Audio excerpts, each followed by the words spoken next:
Friends, ఇవాళ మనం చామగడ్డ పులుసు చేసుకోబోతున్నాము. చామగడ్డల్ని ముందుగా కుక్కర్లో ఉడికించాము. 3 విజిల్లు తీసి ఉడికించి నేను ఇలా చక్రాల్లాగా కట్ చేసి పెట్టుకున్నాను. ఆవాలు, జీలకర్ర,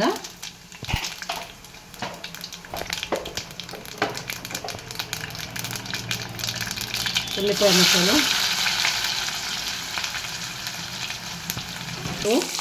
పసుపు, జీలకర్ర మెంతుల పొడి, అల్లం వెల్లుల్లి పేస్ట్ ఆయిల్లోనే వేయాలి. తర్వాత మనం ఉడకబెట్టి పొట్టు తీసి కట్ చేసి పెట్టుకున్న మన చామదుంప ముక్కల్ని వేసేయాలి.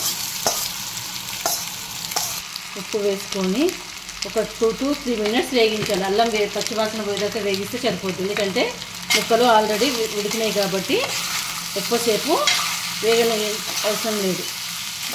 ఇలా వేగినాక ఇంకొక కొంచెం ఇలాంటివి కొంచెం వేగాలి. వేగినాక మనం చింతపండు పులుసు వేసుకోవాలి. ఇలాంటి ముక్కలు కొంచెం వేగినాక మనం చింతపండు పులుసు వేసుకోవాలి. ఇది నైట్ వండుకొని పొద్దున తింటే చేపల కూరలాగా చాలా రుచిగా ఉంటుందండి. మనం తినే పులుపుని బట్టి చింతపండు వేసుకోవాలండి. నేను కొంచెం ఇది కొంచెం చూపిస్తాను. ఇది ఈ సైజు వేసుకున్నాను. దీన్ని ఇప్పుడు రసం తీసుకుంటున్నాను. ఇలా నూనె బయటికి వస్తుంది అల్లం నుంచి వేరే. ఈ స్టేజ్లో మనం పులుసు వేసుకోవాలండి.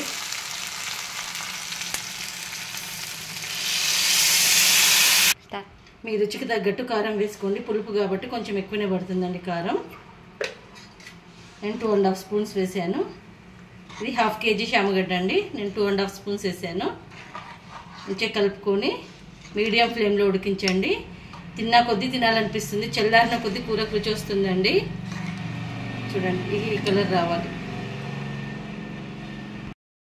2 టేబుల్ స్పూన్ల నువ్వులండి వేపుకోవాలి. వేపుకొని పౌడర్ చేసి మనం ఆ పులుసులో వేసుకుంటే చిక్కదనంగా రుచిగా ఉంటుంది.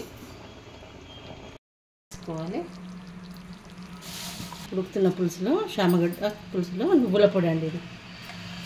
ఇది మీరు ఇలాంటి మరెన్నో వంటల కోసం నా ఛానల్ని లైక్, షేర్ అండ్ సబ్స్క్రైబ్ చేయండి. స్వప్నాస్ కిచెన్.